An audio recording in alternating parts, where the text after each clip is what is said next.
Hi there, and welcome to Fantasy for the Ages, the show where father and son sit down and talk about fantasy books. I'm the son of that equation, Zach. And I'm the father, Jim, and it's great to see you today. Thanks for being with us as we are in the same location for a change. It's weird, but good. I'm actually in Zach's studio. Never been here before. Studio. This is his studio. It actually looks, he has sound baffling up, people. Yeah, it's up here. It's a studio, more or less. It's Rachel and I's office, but it's what I use for it, so I might as well have it a little bit okay on the parts that y'all can't see. That's right. So Judy and I are down here in Austin, Texas on vacation this week, hanging out, and we're doing a recording here live for you here. Judy is not here. She's back chillaxing, getting a manicure. No, she's not. She's just reading a good book, actually. But it is just the boys for you today, so it's my dad, me, and Rolly. Rolly, yay! I saw the tail. So how you doing today, Zach? I'm doing okay. We had a nice full day yesterday. Oh, goodness. I feel that day. And we'll have a good day again today. Maybe a little less full, but my body needs it a little bit. I'm tired. Yeah.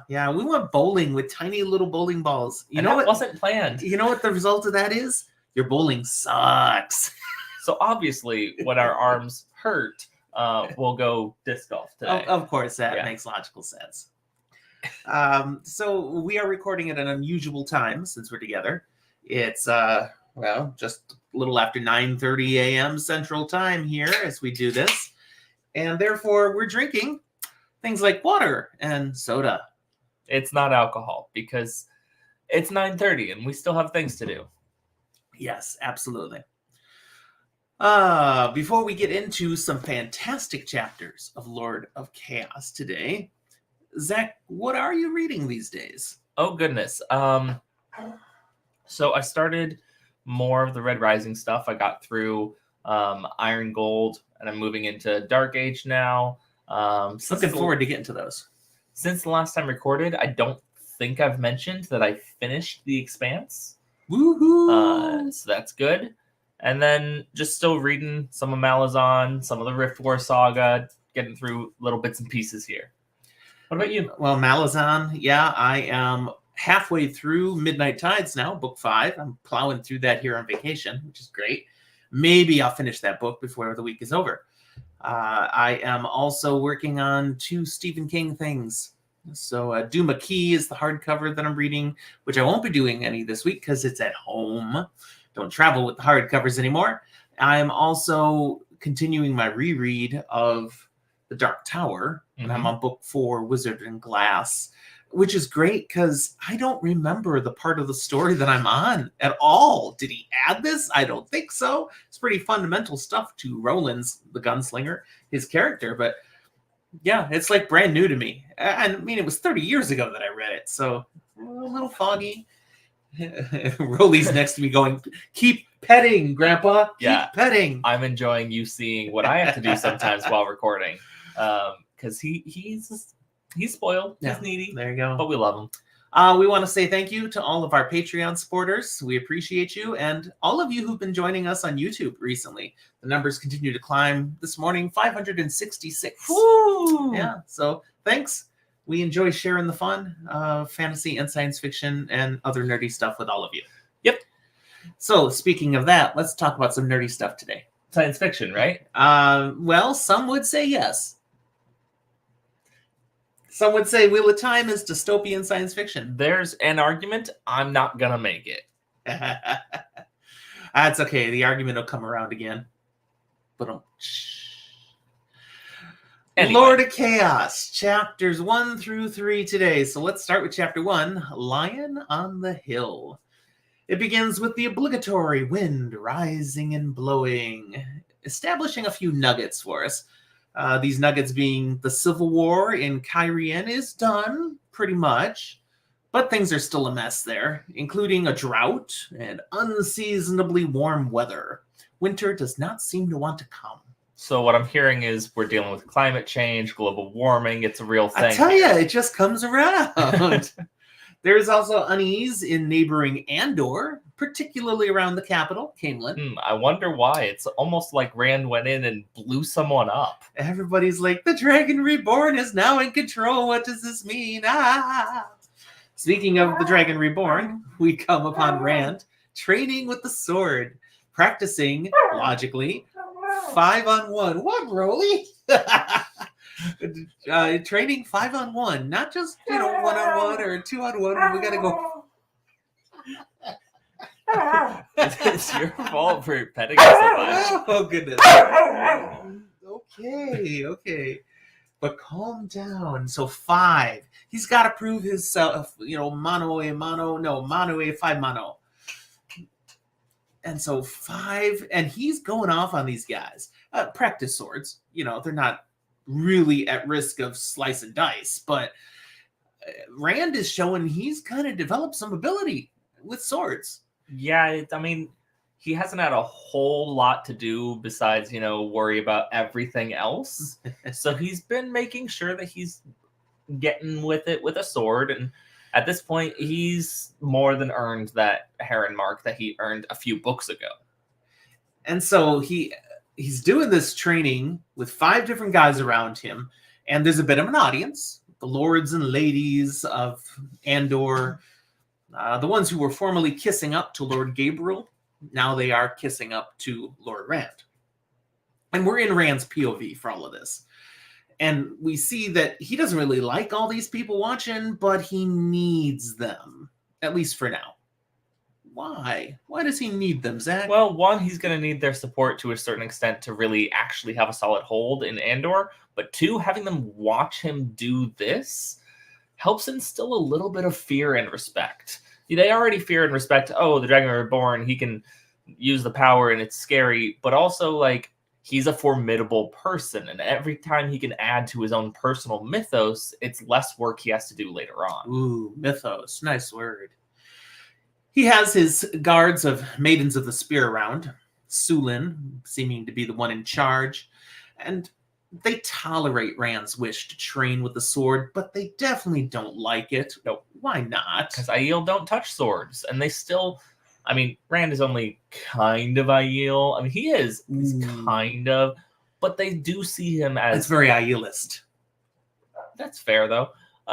They're Kara Karn, they're Chief of Chiefs, and while that doesn't make him a Wetlander king, it does mean that they are like, you should be more Aiel. And he's like, I'm gonna use a sword. Which is the biggest no-no. We get a little focus on Sulin in particular.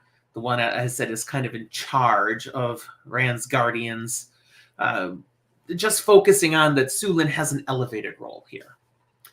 As Rand finishes up with the training, and I should note, it's kind of significant how he finishes up. One of them manages to bash him upside the head with the flat of his... That's the train. Oh, train's going by. You can't hear it, but I could. I'm like, ooh. Gets a good whack on him, and apparently that earns him something. So, they all get paid for dueling with Rand. Rand mostly knocked them all silly, but the one that actually was able to touch him gets a bonus. Gets 10 times as much kind of thing. Woo woo. But now he's setting them off. He's done. Training's done for now. And the sycophants, they move in.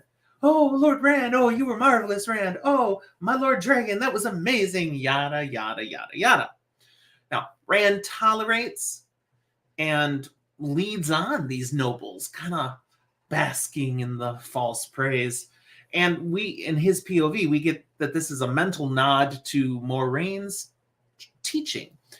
He thinks of specifically the phrase she gave him, use what you must use, or let the shadow cover the land. Now, there's something much more significant in this, that he's thinking of Moraine's teachings, than just the recollection of Moraine's applicable instruction here. Do you see what it is, Zach? I'm not sure I'm allowed to say what it is. Let's just say this is a nod to the fact that Rand may have to dip a little dark to save the light. Now, the suck up edge, and yes, I made that word up, is transparent and ridiculous from these nobles. I mean, it's so shallow, so obviously self-serving, and there's little purpose behind spending much time in what they say. But I do want to focus on that a number of these nobles are identified by name. They enter that plethora of 2,100 named characters. Most of these, at least here, I forget and don't care about. And if we see them later, I'm like, oh, have we seen them before? I don't know. And because this is spoiler light as always, we're not going to tell you why any of these are named, but we are going to point out the names because many of them will come up again. So we've got Eremilia, Elenia, Elenia's husband Jared. Jared is the high seat of his noble house. These are all significant nobles here. A couple more noble women, Karen and Nain of House Iran. There's no quiz, guys. Don't worry. Oh, thank goodness, because I have it in front of me and I'd still fail. There's one where it auto-corrected on me because I know it wasn't Lord Sir. It says Lord Sir. Sure it is. Lord Sir. Lord somebody from High Seat of House Baron. Lord Henrin, Lady Carlos, Derilia, Eligar, and then nearly a dozen others who are not important enough to be named. Sir not appearing in this film. Exactly. They are the lesser lords and ladies. But one last lord is named, Lord Nason. And we get two things about him. One, he's not as bad as the others. He's a little more genuine of a person. Be scared of that. That might not be true. He's better at it. But there's a reason he's a little more genuine, and that's because he may be losing some of his mental acuity. He's going somewhat senile. Have you read A Song of Ice and Fire, Rand? You watch out for the old senile people. It's an act. Now, his behavior, the way he says things, clearly doesn't go over well with the other lords and ladies, but he is of a house that's too powerful in Andor for them to really do anything about it. So he gets tolerated. So, Nason, remember him. Now, granted, we can surmise a little bit from what Morghese had said previously about Gabriel and who was being surrounded. These are largely families that don't support the Turkand name. They had an opportunity to move in because there was a shift in power, and they like it. And they're still there. So these lords and ladies, they're making quite the show of heaping this praise upon Rand. And it's all about trying to endear themselves to him, get close to the new power in town. And he sees it for what it is. It's a very poor attempt at the game of houses the Kyrianans do so well, or at least think they do so well. The Andorans make it look like the Kyrianans do it really well. These Andorans do not. The Andorans are playing at it, and it's really good for them. Like, they probably are maneuvering all around each other. Marvelous for Andor. But Rand was taught this by Kyrian, Tom, the Aes Sedai, and Moraine. 4 groups and people who are masters at this game. Now, all this interwoven conversations and one-upping the praises, it all comes to a stop when Lord Davram Bashir comes into the courtyard and gives Rand a little bit of what for. Remind us who Bashir is? Fael's dad. Yeah, a little but bit also more, the please. Banner General of the Borderland nation of one? Saldaea. Thank you. My Yes. Brain was blanking on that. But no, he brought a whole bunch of people, Walked in right at the end of the last warriors book. and stuff, and was like, hey, I've got an army. Can we go after this guy? And Rand said, no, we're giving amnesty, but I'll keep you on retainer. Now, what guy? Can we go after this guy? What guy? Mazrim Taim, Okay. the most recent false dragon. That was like just before Rand. But then, of course, Bashir's like, oh, but so, like, you're the Dragon Reborn? Maybe we'll stick around here then. Because that makes sense. Now, Bashir is irritated with Rand, that Rand is taking the kinds of risks that he does during this training. It's like, you keep trying to make yourself even better with the sword. That's stupid. And he makes a point, very pointedly, by casually sitting down and whipping a throwing dagger right at Rand, which Rand stops, like floating in midair, just stops it with power. Now, either Rand has just got good reflexes, or this has been done before. Now, when this happens, obviously Rand stopped any harm from coming to himself. But the others, they don't like someone throwing a dagger at him. No. The maidens all veil and they're getting up. The lords and ladies are like, oh, and grabbing for swords that they don't actually pull. Yeah, okay. They're really gonna like come at him now, and Rand, he halts them all with a word and then demands that Bashir explain himself. What was Davram's point? Really, Rand, you're too important to be stupid.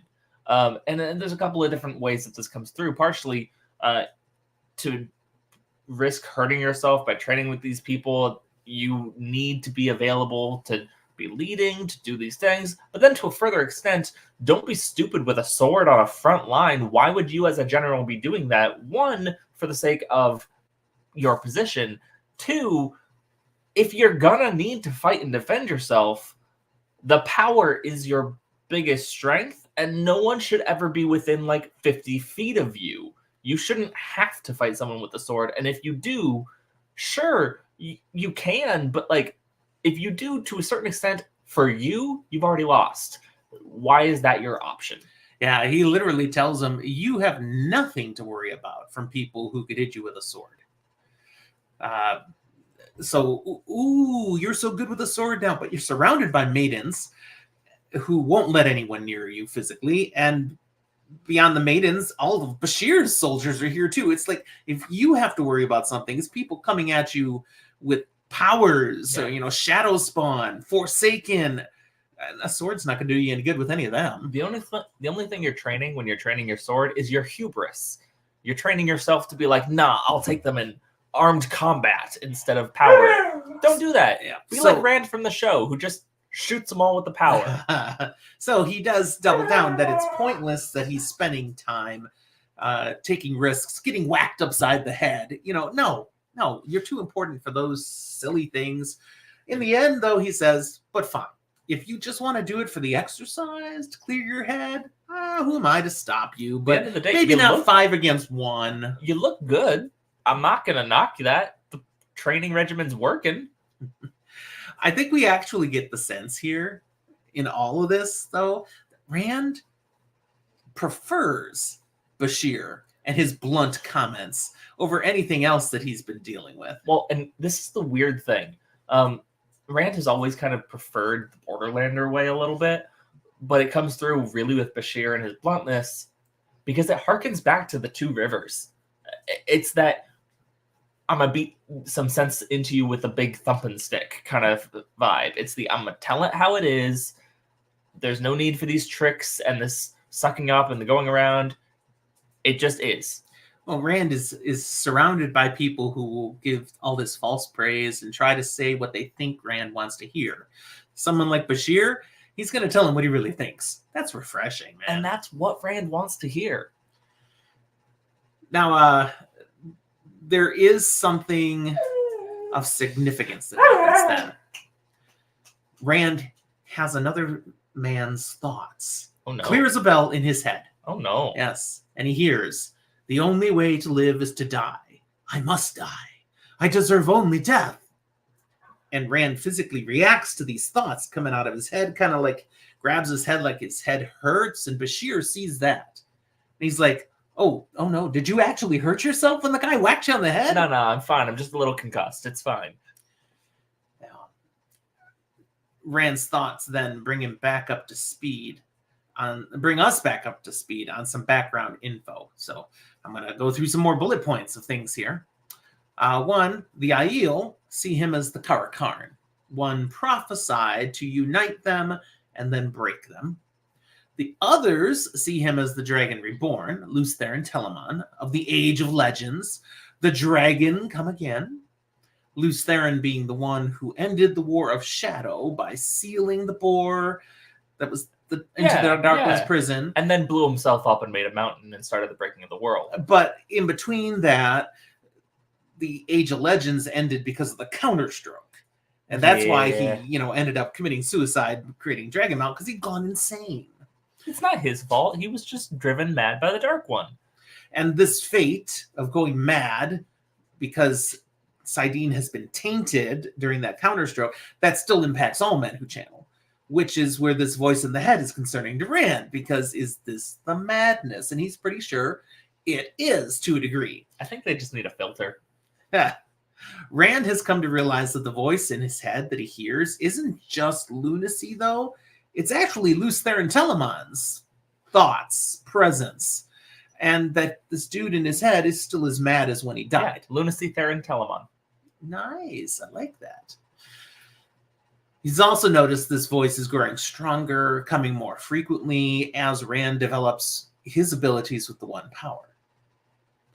Rand has not told anyone else he's hearing a voice in his head, so that's why he's, oh no, I'm fine, it's nothing. I mean, to be fair to him, if everyone's looking at you as the promised savior, what's needed to fight this big battle, and they're a little worried that you're going to go insane, turning around and going, hey, I'm hearing voices more and more. That might not go over well. Ding the confidence just a little bit. Yeah. The conversation with Bashir reveals another nugget. There are no Aes Sedai with Rand, because he's like, man, I wish we had an Aes Sedai who could like heal you when you bash yourself on the head. There's none found in Caemlyn. There's rumors there might be one or more hiding nearby, but they've not been able to find them. Aes Sedai have been seen in the countryside on occasion, but they're always avoiding the city. They're staying away. Now, that's fine with Rand. But Bashir makes a key point. It shouldn't be fine with Rand. What is the point Bashir is making? Why does he need Aes Sedai? That ultimately, sure, Rand, you took over Tyr by force. You took over Cairhien by force. You took over Caemlyn by force. Maybe you should try a different strategy to unite the peoples of the world for the last battle. And maybe when you're going to this big old battle, having the people who are powerful politically and not physically, but like physically because of the One Power would be a good thing to have on your side. The nations of the world may not all entirely like Aes Sedai, but they do listen to them. They do respect their judgment. So if the Aes Sedai don't support Rand as the Dragon Reborn, he might conquer places, but he's never going to have full support. And even so, even if he does get that support, he's still got some issues here. There are at least 2 nations that we know of that are going to be big issues. Oh, really? Yeah, Amadisia might be controlled by the people who says burn the witches. Burn the witches! And Ilion might be controlled by one of the ancient witches, kind of. One of the Forsaken. All right, so the White Cloaks and Amadisia are never going to come on over to Rand's side. That's what you're saying. They're going to have to be taken down by force. Did you pay attention in the prologue? And yeah, Ilion, Samael, yeah, that's not going to end easy. Now, as to Ilion, we're reminded that Rand has put into motion already a plan for dealing with Samael and to get Ilion on his side. And Matt and Bashir had a hand in developing that plan, we hear now. But it was more Matt than Bashir, which puzzles Bashir. He's like, how does this dude know so much about strategy? Where did he study? And it's like, I've been doing this for 20 odd years. This kid is barely that old. Bashir has kept asking Rand, so who did he study under? Agilmar? I mean, one of the other great generals? How does he know this? And Rand just keeps putting him off. Now, why does Matt have this knowledge? Remind us. Because he studied under the school of Elfin and Ilfin Shunt Memory. There you go. Where he just got a whole bunch of memories from a whole bunch of dead people who fought or commanded wars way back. So it was kind of like he got this training Matrix mode. You could say Matrix downloaded mode. Into his brain. My brain almost went more Total Recall, but yeah. Bashir suggests Rand bring in Aes Sedai, though, still. And he's got one in particular he thinks might work out. How about that green sister, Egwene, over there in Cairhien? Now, what does this tell us?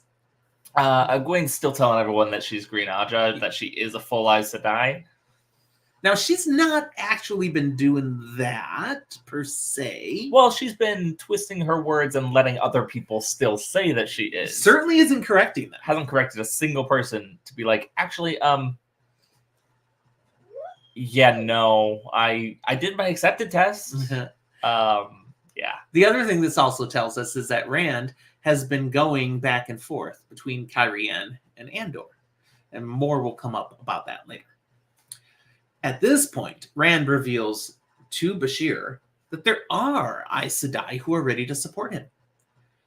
And Bashir concludes, oh, the rebels? It's true? You mean there are rebel Aes Sedai that would be on your side? And Rand's like, yeah, I mean, sort of, more or less, yeah.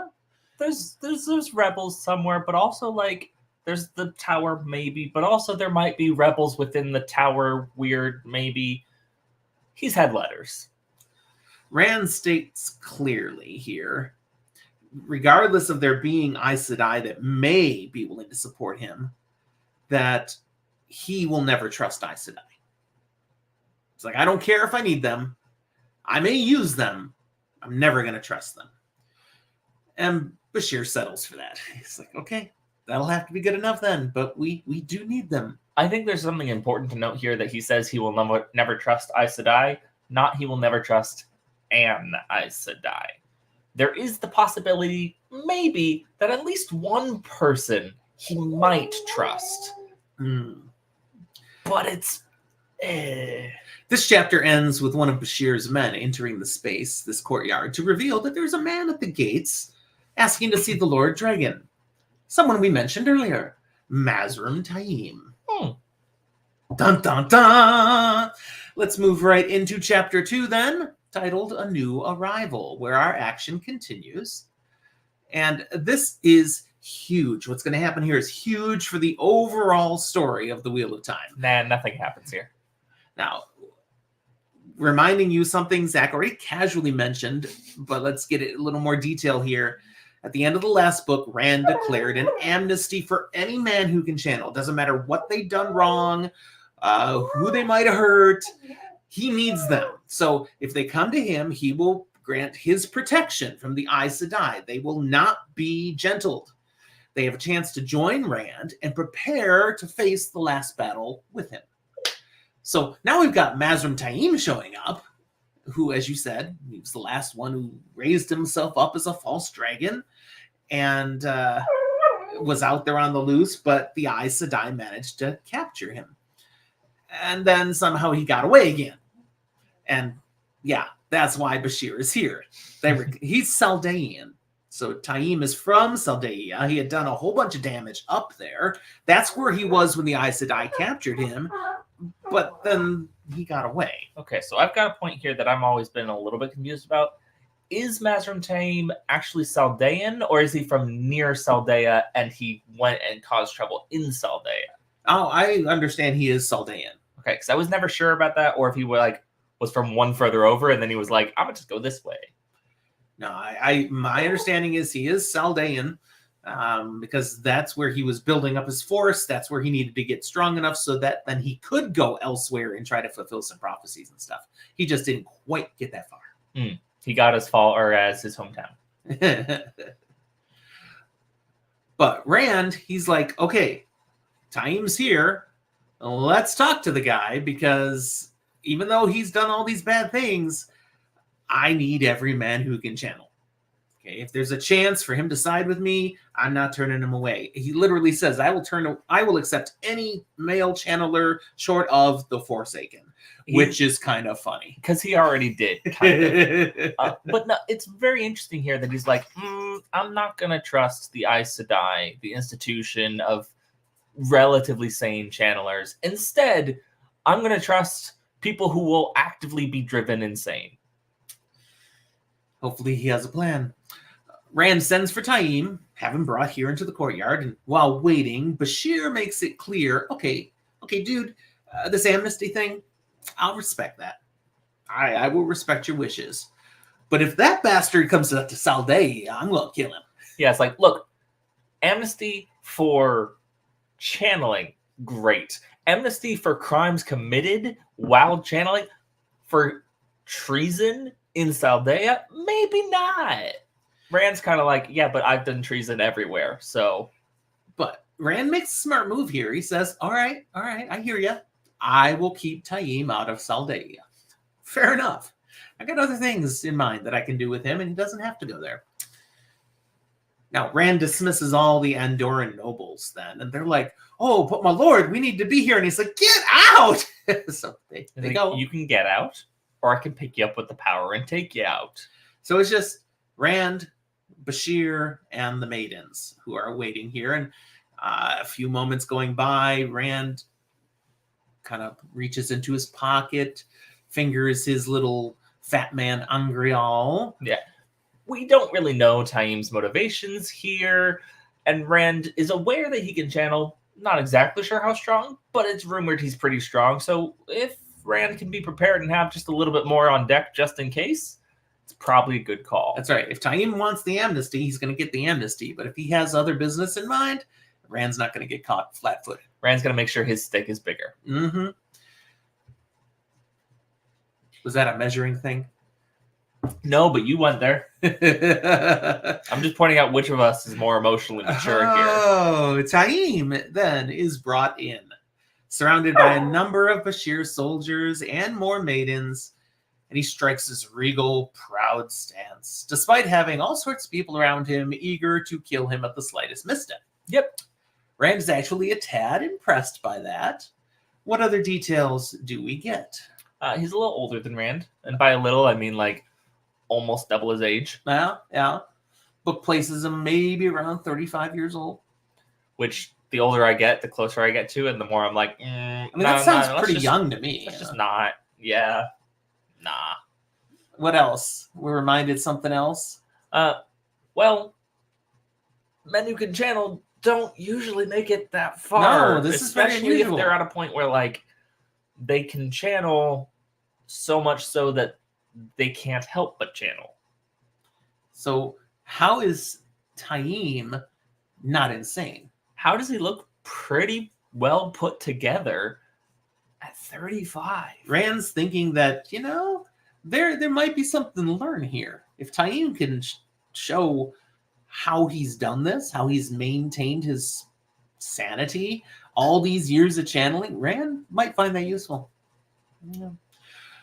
Rand's loose Theron voice goes off in his head then as Taim is actually brought before him, all about how he should have killed Samael and Demandred, and he's actually talking about it didn't matter what he did, Luce Theron, what he did for Samael and Demandred, how much honor he heaped on him, how much he praised them, they just hated him, and then they turned to the dark, and I should have killed them, I should have killed them all. And Rand mentally shouts at Luce Theron in his head to basically shut up, and the voice quiets back down with the light burn me as he fades away. This is not healthy sounding. That being said, maybe it's good advice. Maybe you should kill Mazrim Taim. Who knows? Now, Bashir challenges Taim. Wait a second, are you really Taim? Apparently he has shaved. And people do look different. I mean, do you remember when I shaved this all off? Yeah. I don't keep a regular beard, but I'm usually a little scruffy. And I shaved relatively recently and went, ooh, that looks different. But Taim is like, yeah, I just shaved. But okay, you want some truth. I'll prove my bona fides by, and he starts dropping information to Bashir that only he and Bashir would really know, things that Taim did to some of Bashir's men. And it's really taunting Bashir. And let's be clear here. Taim makes it very clear that, if should he ever set foot in Saldea, he should be killed. There's clearly no good vibes going on here. A lot of bad blood between Taim and Bashir. He particularly references the time, what he did to a couple of Bashir's men who Bashir had sent to kill Taim. And it sounded dirty pool, apparently under a flag of parley. Which, if Bashir's men were going to kill Taim under a flag of parley, like, that's shady on Bashir's part, right, to start with. But But what he did to the men is basically left them, he screwed with their brains. I don't know if it's a form of compulsion or something, but totally left them so all they want to do and all they're capable of doing is serving. They have no self-drive or purpose anymore. Just tell me how I can help. And that's it. They're a shell of who they used to be. Clearly not something that Bashir is happy about as he goes to grab a dagger and throw it at Taim. And Rand intervenes. Stop. But then he says to Taim, hey, this amnesty, it pardons your past crimes. It does not allow you to flaunt them.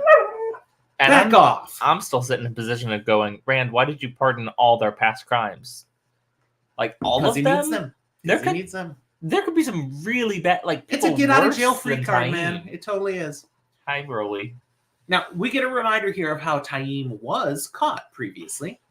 He was doing quite well in the battle against the Saldaeans and Aes Sedai, who were working alongside them to take him down. Yeah. When suddenly this vision of Rand and the Dark One appeared in the sky, which threw Taim off balance for a moment, at which he was overcome. Now, what was that about? This would have been when he was officially proclaimed across the sky over Falm. But that vision appeared more than just over Falm. Which makes sense now why we've got so many like depictions and everybody knows what happened and stuff. Because this isn't it happened over Falm and it was then spread very quickly. No, this is it happened everywhere. I'm kind of entertained that Rand's only comment on that was it wasn't really the Dark One. I was a Shamael. Now, granted, if we do look at a map, it's potentially feasible that like way in the distance, if it was big enough that it did happen over Falm and then it got seen, but something is far enough away, it probably was. I think there was a repeater signal going other places. It was a non-localized event. Yeah. So he mentions it wasn't the Dark One. It was Shamael calling himself Balsamon, and I only vanquished him then. I actually killed him later in Tyr, but potato is potato. There's an interesting exchange then that occurs between these two men. Taim notes that Rand appears to have killed a number of Forsaken. Does he plan to kill them all? Rand's response? Yeah. Whatever you've done, Taim, he says, it's nothing compared to the acts of the Forsaken. And Rand lists off, I'm not going to repeat them here, but lists off a whole bunch of horrific actions. And ultimately, Rand lists off things that are not in the history books. Things he shouldn't know. But that he Somehow remembers. Does. This list is quite impressive, and he tells Taim that as he has come to submit to the dragon's authority and accept the amnesty, he will now be helping Rand to fulfill this mission to kill all of the Forsaken. He will have plenty of up-close and personal time with them in the future. Taim's eventual response, classic arrogance. He's basically, excuse me, wait a second, submit to your authority? I was thinking more partnership. I mean lesser partner, of course. Yeah. I'll be a junior partner at the firm, Now Rand bristles here, and that voice in his head again, Luce Theron, is, kill him! Kill him! It's a little harder to fight it off this time, because it's like, maybe it is a good idea. Rand does remain in charge, though, and he lays it out. Okay, I'm the Dragon Reborn, punk. Me. I don't partner with people. I'm the boss. You will hop when I tell you to hop. Got it? Bend the knee. And Taim bends the knee. Bam, just like that. It shocks the Saldaean soldiers that are there who are really expecting a fight to take place. Rand actually questions, that's it? That's the only pushback? Yeah, do we trust that?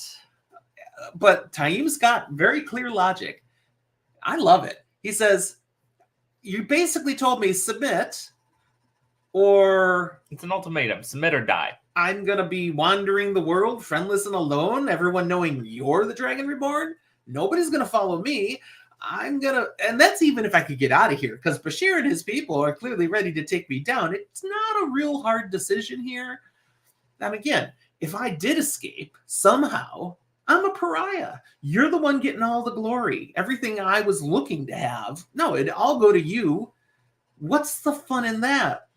This way, as you rise, I'm rising with you. I can get some of the glory. I might as well just be part of the winning team.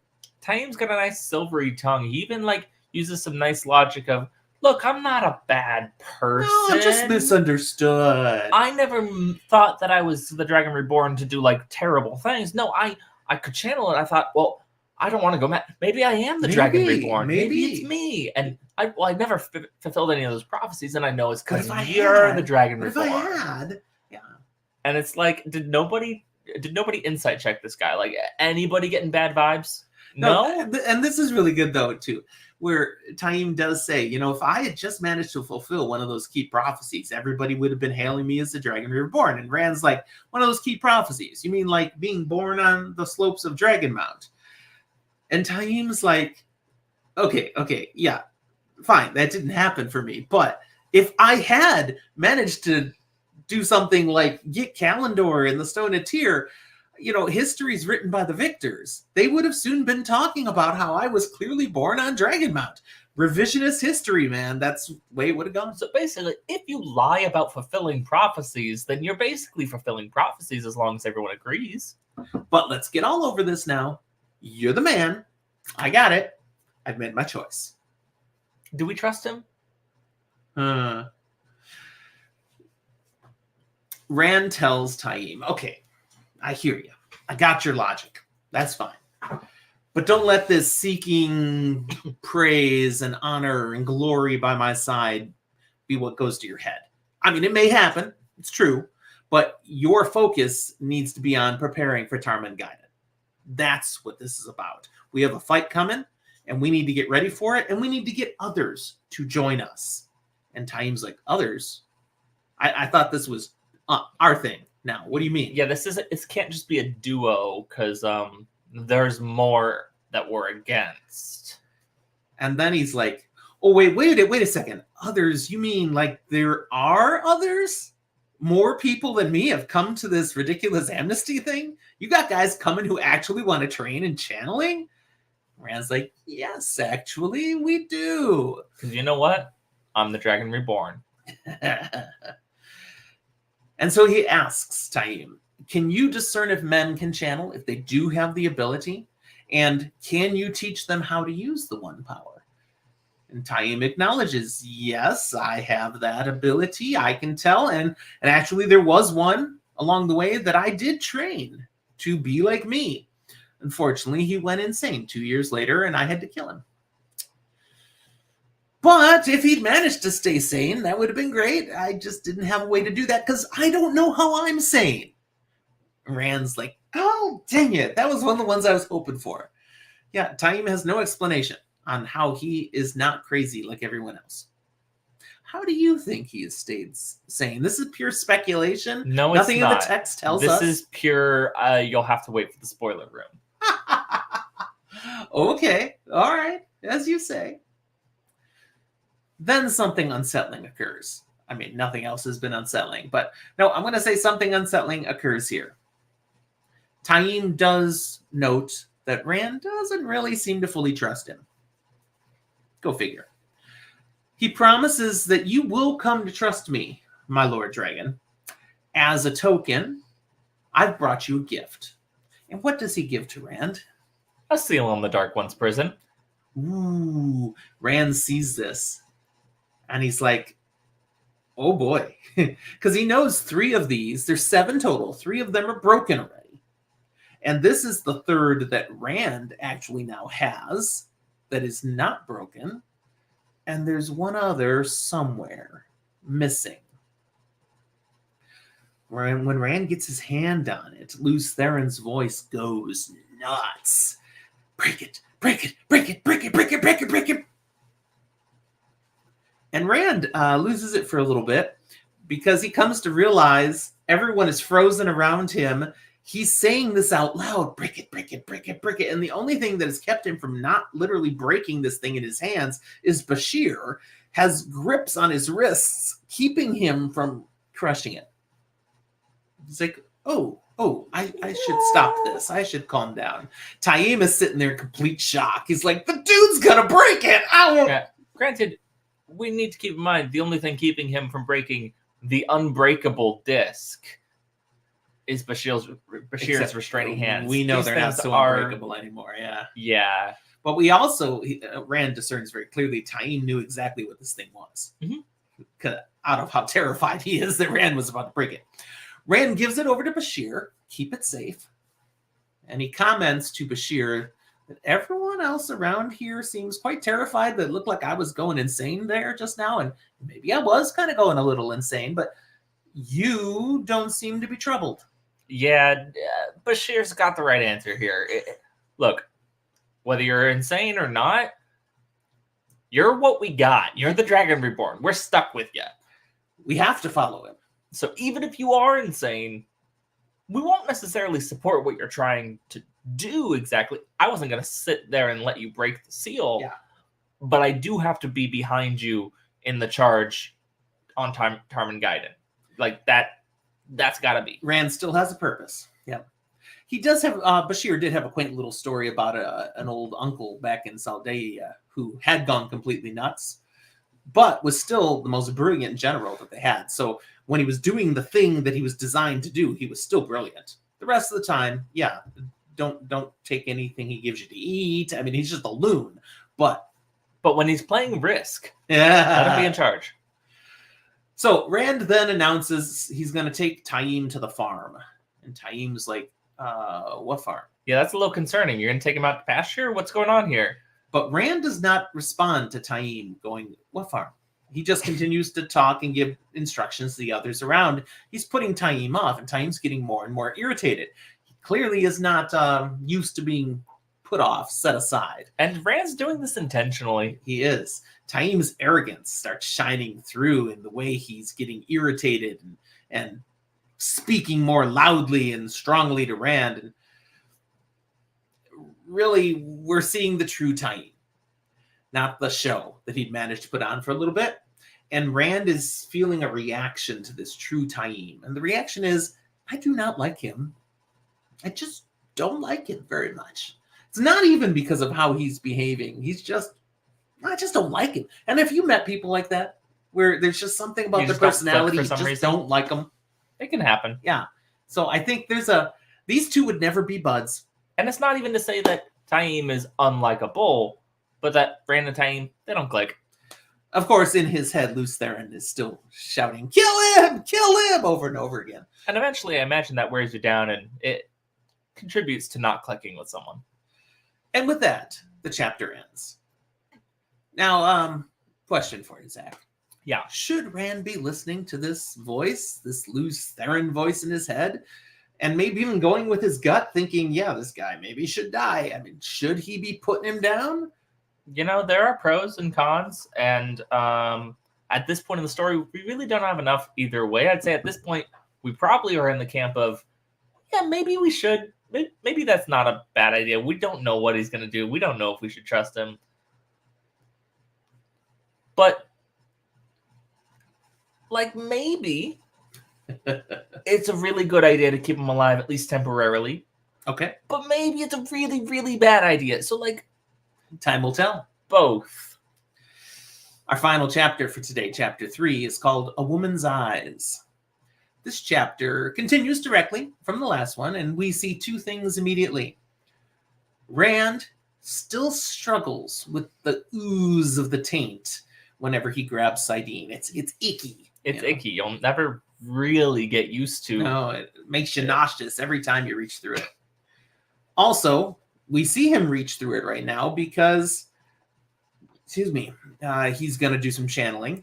And we find he's become quite skilled at creating a gateway, allowing him to travel from point A to point B instantaneously. Yep. No more skimming, just straight one to the other. And he shares this knowledge of how to do this with Taim. He said, do you see what I did there? If you didn't quite catch it, I'll show you again. This is a skill I want you to have. Interestingly, once he and Taim are through this gateway, along with a bunch of maidens of the spear, the bodyguards, they all hear Avienda in the background calling out, Rand, wait. And Rand just lets the weave go and the gateway closes, leaving Avienda behind.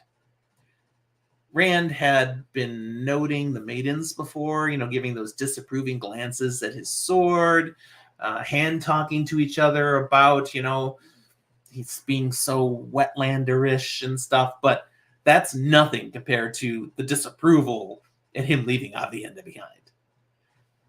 Why does he ditch her? It's so obvious. He heard her, and he just decided to leave her behind. I mean, to be completely honest, one of two things, possibly both.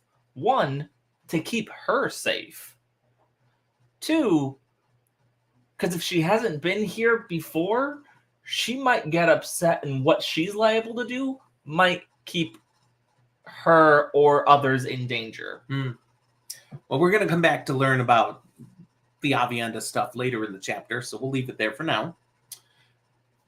They are in a new location. It's in the middle of some woods, little cleared area that they just gatewayed into. And now they're walking on through the woods, and Rand discusses some things Taim needs to know now. Sooner or later, he'll come up on the Forsaken. The rumors are true. They are all on the loose. It's like, oh, great. Also, all sorts of shadow spawn. Be prepared for all sorts of things coming at you. And Rand lists off Trollocs, Murdril, Drakkar, Greymen, Golem. And then he's like, wait a second. Golem? What are those? He doesn't even know what a golem is, but it came out of his thoughts. We'll probably find out. Shadow spawn can be encountered anywhere as they are traveling using the ways. Remind us what we know about that. That whole mess where it's like, hey, these wonderful waygates that were made to thank the Ogier and let people get around, well, they may have been a little tainted, and they've got this Moshin Shin, black wind that's in it's dangerous. But the Dark One's forces have been like, look, if we send 1,000 Trollocs through and 200 of them die, that's still 800 Trollocs that got through somewhere really fast without being noticed that they were traveling there. They already invaded the two rivers this way. Yep. And most people don't really remember waygates that much. They aren't really in use. Oh, they are now, though. Yeah. So it's like, do we even know where they are, let alone if they're functional? So to be clear there, waygates get you into the ways, which have been corrupted, tainted, you said. They're very dangerous now. Yeah. They're dangerous for the shadow spawn as well. Oh, yeah. But there's enough numbers to throw that it's okay. There's acceptable losses to the dark. And they don't care about their casualties. No. They're like, They do not. But because they're using the ways, they can show up anywhere, at any time throughout the lands, not just up by the Blight. Their options are significantly wider. Yeah. It's not anywhere. They do have to have a point of egress. Yeah. But there's waygates all over the place. So. Exactly. He also tells Taim, if you've heard a legend of something bad and dangerous, expect it to show up. For example, dark hounds. We all have heard those old wives' tales, fairy tales of dark hounds. No, they're real. They're out here. I've seen them. They're legit. Then he mentions balefire. He said, do you know balefire? I'm not going to teach it to you if you don't. But if you do know it, only use it on shadow spawn. I don't want to hear about you balefiring the person who made your tea too hot. No balefire for like almost anything, but I accept that if you already know how to do it, it is the only way to deal with like dark hounds. So, and then he also brings up bubbles of evil. We've learned about these things that just show up and everybody turns to dust, or your image comes out of a mirror and tries to kill you. It's like, you'll probably be fine if you're not right next to me, but also maybe you won't. So now all of this is really screwed up stuff, yet Taim does not seem overly disturbed by any of it. He claims to have never heard of balefire, and Rand's glad about that. He honestly is thinking to himself, that's one thing I wish could just vanish completely. And to me, that is a very odd comment in light of how Rand has used balefire in the past. Indiscriminately? In large amounts? To save friends? Well, to save friends was more of an accident, but like it did. Yeah, Rand has killed multiple Forsaken using balefire. He's been very nonchalant about his use of balefire and always been like, Moraine, it's fine. I'm using it. Now, I said multiple, but that's not true. Moraine killed one with balefire. Moraine killed Balal with balefire. Rand killed Ravine with balefire. Yes. The big time that really he's used balefire since Moraine took a tumble into a little archway, was really just Ravine, and that was Ravine was shooting a bunch of balefire at him, and so Rand started shooting balefire back, and he was a little mad and at a loss of grief, and it did save our friends. I mean, again, that's a big thing. Mat would be dead. Aviendha would be dead. Asmodean would be dead. Maybe Asmodean is dead, but all of them are only still alive because he used balefire. However, I do think it's fair that Moraine was gone and Rand was like, okay, maybe I should take a second look at the things she told me and how bad she said balefire was. I don't regret using it this one time, but maybe I should be more cautious. They break free of the woods at this point in the conversation and they enter a farmyard. There's a big farmhouse. There's actually a barn off to the side. There's a bit of a yard, and they've reached the farm. This is the place where Rand has been gathering those who have responded to his amnesty. We learn 27 men have gathered so far. And in some cases, they brought their wives or even families. There's children here.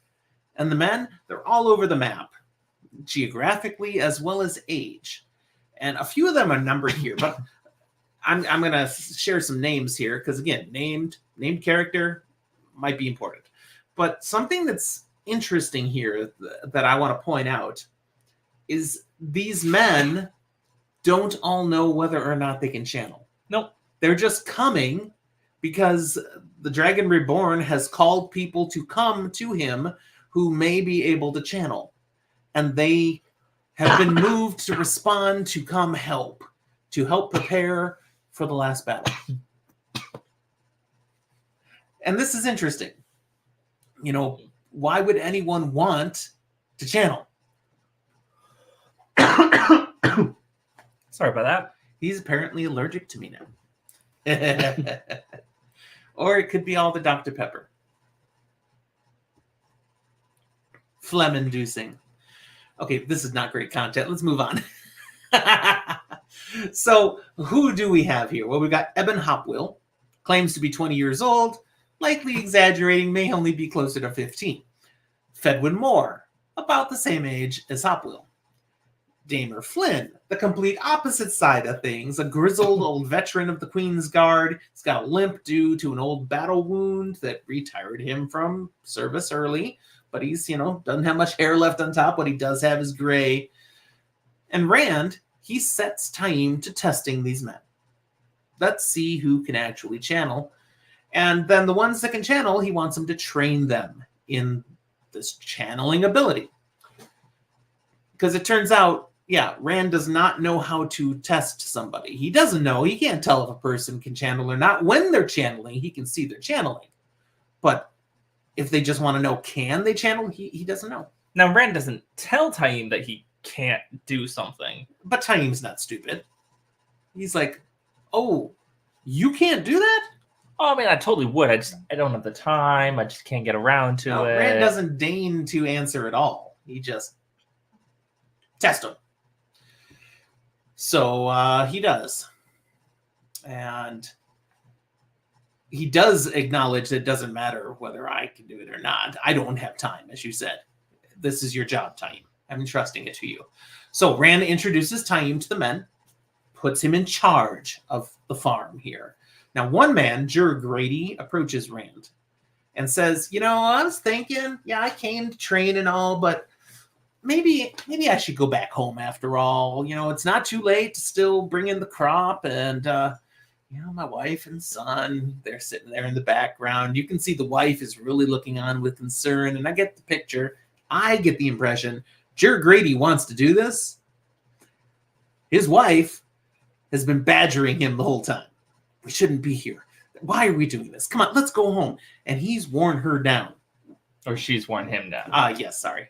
Gotta say that the right way.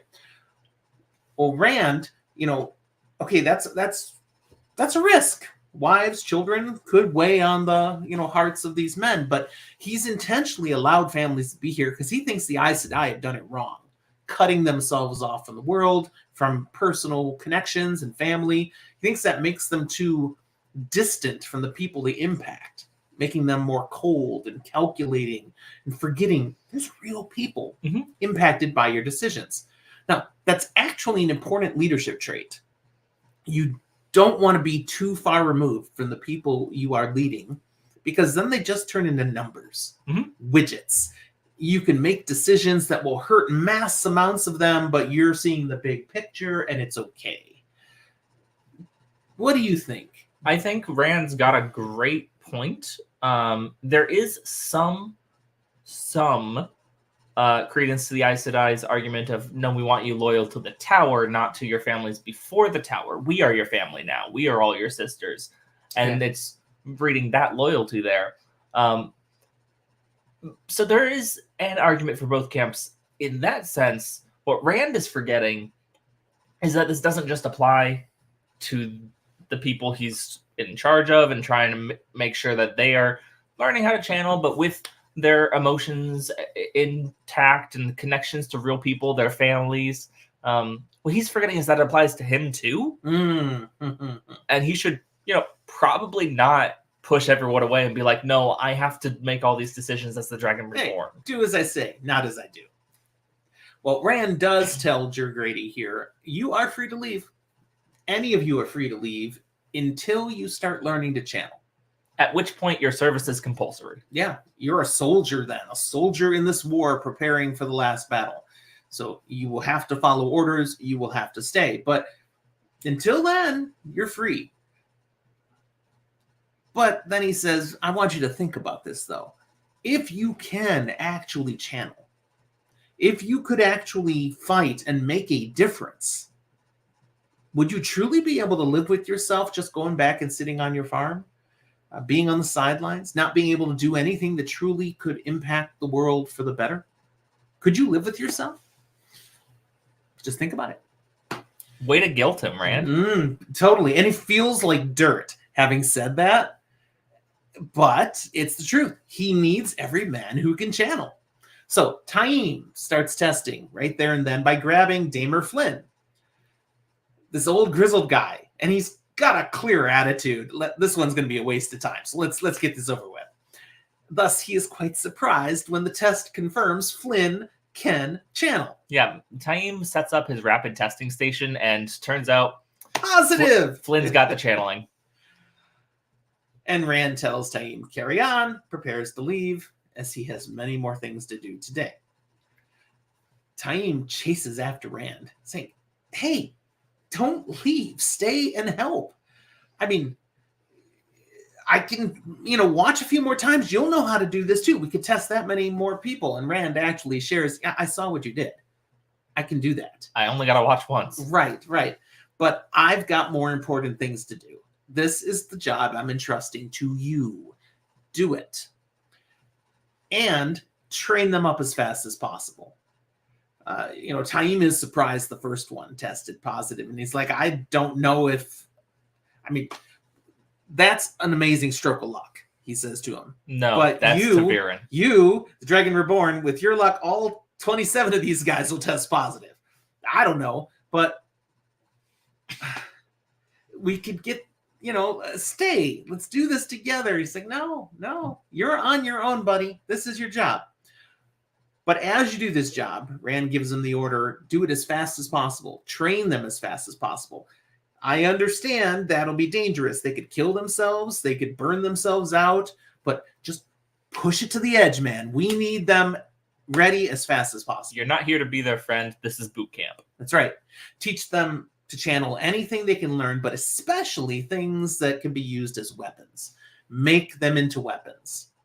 And I'll come back. I will double check your progress tomorrow if I can. But I don't know. Maybe it'll the next day. When I can. I'm entrusting this to you, Taim. Don't let me down. He needs these guys ready to help fight against all that's coming.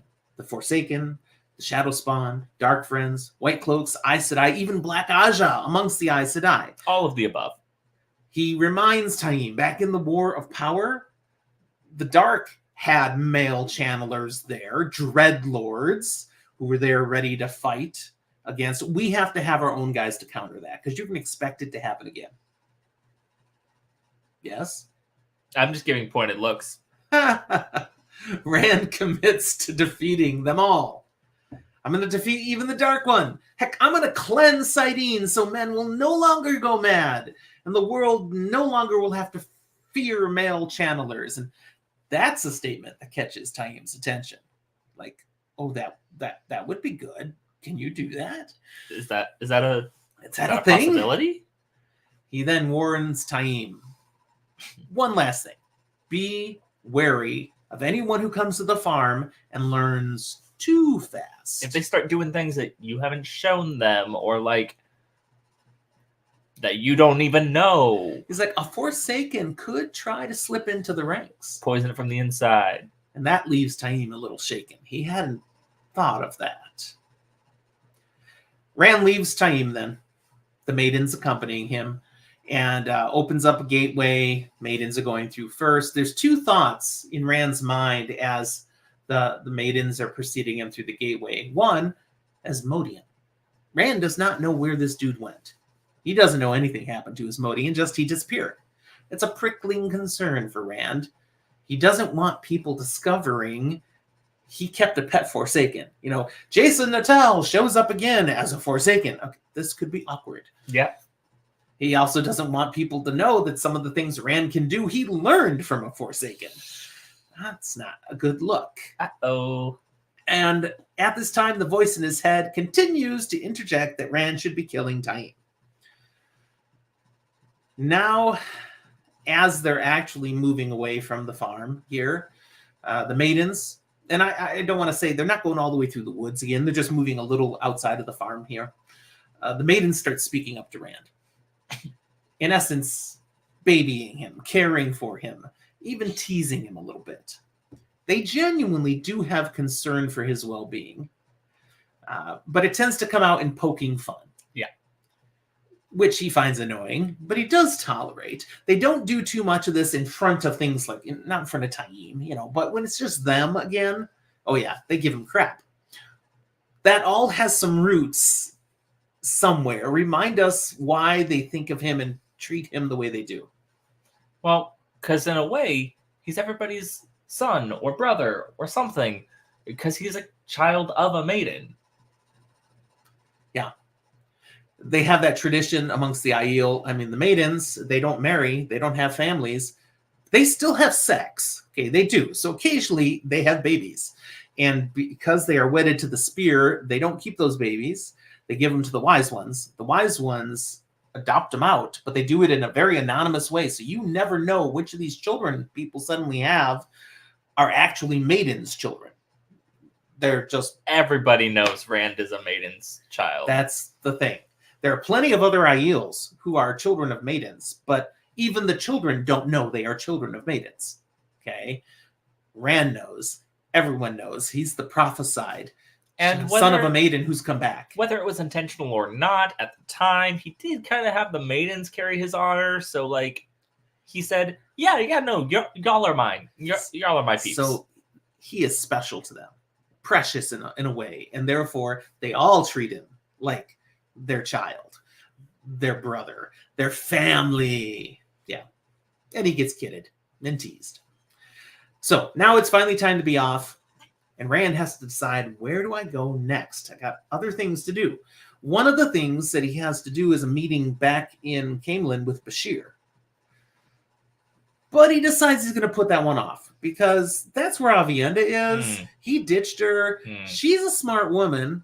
She knows he has a meeting planned with Bashir. She could be waiting by Bashir to ambush him. So, nope, not going to Bashir right now. We'll put that one off. Again, why is he avoiding Avienda? We get the answer in his POV here. He's been thinking about the igloo a little bit too much lately. He really wants to be alone with her. But he doesn't want to be alone with her because, as you said earlier, it's dangerous to be around him. And there's some funky things of, like, complicated couple of people in his life. It's all complicated. But there's also just the mess of, I feel like I'm going more and more insane. I can't be with anyone because that's dangerous for them. I'll kill them. So it's for her good to not be around him. Or at least that's What the he's argument saying. he's making to himself. Yes. So since he's not going to go meet with Bashir, then he's going to go somewhere else. And we don't get to hear where he's going. That doesn't happen in this chapter. That comes in the next chapter, which we're not talking about today, so I'm not going to mention it. But as he holds the gateway open to this other location, and the maidens are darting through first, he does look back at the testing area. And he can see Taim's stayed busy. There's a man being tested right now with him, Jur Grady, the one who had asked, can I go home? And it appears Jur Grady might have something happening here because they're both staring at a little flame that's between them as part of the testing process. But what Rand notices the most is not what's happening with the test. It's Jur Grady's wife, who's off to the side, not watching the test. She's staring at Rand. Rightfully so. She's looking at him going, look what you've done. You've likely killed my husband. And even if you haven't, you've at least taken him. It's clearly Rand's fault. That's what she's seeing. It kind of is. And he's like, yeah, but I got to do what I got to do. End of chapter. End of episode.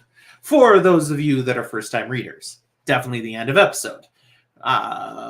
Thanks for watching.